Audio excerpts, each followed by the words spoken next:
नमस्कार, सभी का हार्दिक स्वागत है। हम जान रहे हैं हिंदी कहानी के बारे में, हिंदी कहानी का उद्भव और विकास। हिंदी कहानी को प्रेमचंद जी के नाम के अनुसार उसके रूपों को बांटा गया है। प्रेमचंद से पूर्व की कहानी, प्रेमचंद के समय की कहानी और प्रेमचंद जी के बाद की कहानी।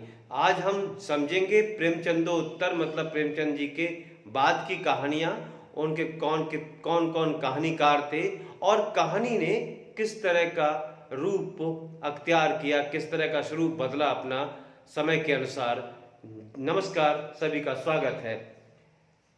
प्रेमचंदोत्तर कहानी 1936 ईस्वी से 1950 ईस्वी तक का इसका समय काल माना जाता है। हो सकता है कुछ और दूसरी किताबों में कुछ समय का अंतराल अलग हो।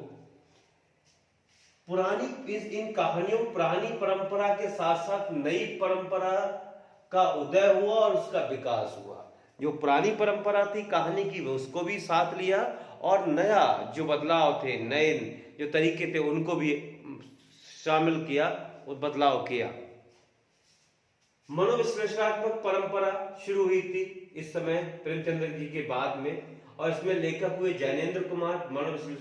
मनोविश्लेषणवादी परंपरा के लेखक कहानी के जैनेन्द्र कुमार, भगवती प्रसाद वाजपेयी जी, भगवती चरण वर्मा, अज्ञे इलाचंद जोशी जी आदि।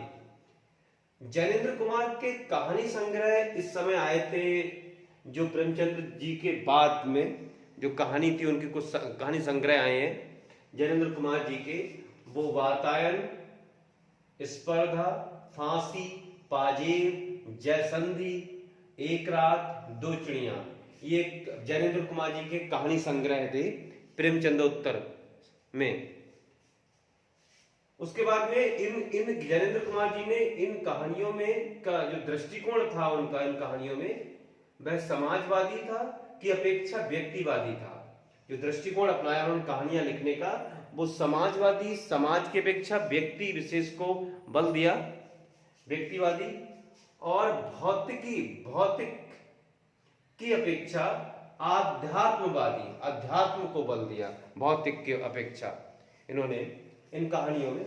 उसके बाद भगवती प्रसाद वाजपेयी जी की कहानियां, हिलोर, पुष्करणी, खाली बोतल, ये भगवती प्रसाद वाजपेयी जी की कहानियां हैं। फिर भगवती चरण वर्मा जी की कहानी संग्रह है खिलते फूल, इंस्टॉलमेंट, दो वाक्य, ये कहानी संग्रह भगवती चरण वर्मा जी के। फिर सच्चिदानंद हीरानंद वात्सन अज्ञे जी के, वात्स्यायन अज्ञे जी की है। उनका विप्तगा परंपरा, कोठरी की बात और जय गोल, उनकी कहानियां। इलाचंद जोशी के कहानी संग्रह रोमांटिक छाया, आहुति, दिवाली और होली, ये इलाचंद जोशी जी की कहानी संग्रह है। और ये सचदा हीरानंद वात्सन अज्ञे जी की कहानी संग्रह है। उसके बाद में जो मनोविश्लेषणवादी जो परंपरा चली थी प्रेमचंद जी के बाद में, प्रेमचंद उत्तर समय में, उसमें एक और चला था प्रगतिवादी परंपरा भी चली इसी समय। मनोविश्लेषणवादी के साथ साथ में परंपरावादी जो प्रगतिवादी परंपरा के लेखक थे यशपाल जी, मुख्यतः यशपाल जी प्रसिद्ध है प्रगतिवादी में। उनमें उनका आया है कहानी संग्रह समाजवादी। इनका जो कहानी लिखी थी उन्होंने समाजवादी और साम्यवादी दृष्टिकोण को अपनाया उन्होंने। जैसे पिंजरे की उड़ान, इन्होंने प्रयोगवादी प्रगतिवाद में पिंजरे की उड़ान, प्रगतिवाद में वो दुनिया, तर्क का तूफान, फूलों का कुर्ता, ये कहानी संग्रह है यशपाल जी के। तुमने क्यों कहा था कि मैं मजदूर हूं, उत्तमी की मां, ये सारे कहानी संग्रह यशपाल जी के हैं जो प्रगतिवादी परंपरा के अनुसार लिखे गए हैं। उनका दृष्टिकोण जो था वो प्रगतिवादी था। वो समाजवादी और साम्यवादी दृष्टिकोण रखते थे, समाजवाद और साम्यवाद को महत्व देते, और जो समाजवाद साम्यवाद है वही हिंदी में प्रगतिवाद है। उसके बाद में इस कहानी का स्वरूप बदला, नई कहानी आई जिसको मोहन राकेश, राजेंद्र यादव और कमलेश्वर जी प्रवर्तक माने जाते हैं इस नई कहानी के। नई कहानी परंपरा आंदोलन जो शुरू हुआ, और नई कहानी के प्रवर्तक के मोहन राकेश, राजेंद्र यादव, कमलेश्वर जी माने जाते हैं। सचेतन कहानी डॉक्टर महीप सिंह इसके प्रवर्तक माने जाते हैं। समानांतर कहानी कमलेश्वर जी इसके प्रवर्तक हैं।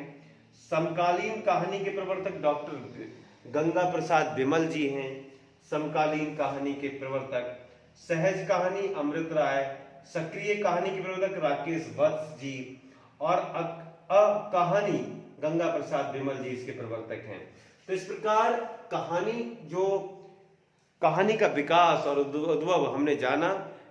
जो हिंदी कहानी इसकी शुरुआत प्रेमचंद जी के पूर्व की कहानी और प्रेमचंद जी के समय की कहानी, प्रेमचंद जी के बाद की कहानी ने कहानी लेखन में किस तरह का बदलाव हुआ हमने जाना। फिर मिलते हैं नए विषय के साथ। नमस्कार, जय हिंद।